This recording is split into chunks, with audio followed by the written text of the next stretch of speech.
থেকে। মানে আরে মানেটা না কিছু নাই, এখানে আমি প্রচুর খাটি আর সেই অনুযায়ী আমাকে এখানে টাকাও দেয় না। বল আমি তোমার কাছে এবার থেকে কাজ করবো বলবো? আরে ভাই তোমার কথা বুঝতে ভুল হচ্ছে। আমার কোনো বুঝতে ভুল হচ্ছে না যে মানুষ বাস, প্লেন, হেলিকপ্টার এগুলো সবকিছু কিনতে পারে, তার কাছে কাজ করতে আবার কোনো ভুল হয় নাকি? আরে না না ভাই, তুমি আমার পুরো কথাটা তো শোনো। আরে না না, আমি আর কোনো কথাই শুনবো না। এই যে মালিক, তোমার কাছে আমি আর কাজই করবো না।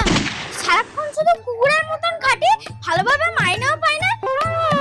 নিখুচি করেছো তোমার কাজের।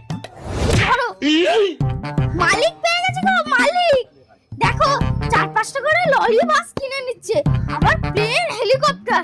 বাবা সোনায় সোহাগা তো আমার। আরে না না ভাই, তোমার কথা বুঝতে ভুল হচ্ছে, তুমি আমার পুরো কথাটা তো শোনো। তোমার আর কোনো কথাই শুনবো না। আরে ভাই আমি মেলায় মেলায় গিয়ে খেলনা বিক্রি করি, এতক্ষণ ফোনে যে কথাগুলো বলছিলাম সেগুলো সব প্লাস্টিকের খেলনা গাড়ি, যেগুলো আমি অর্ডার দিচ্ছিলাম।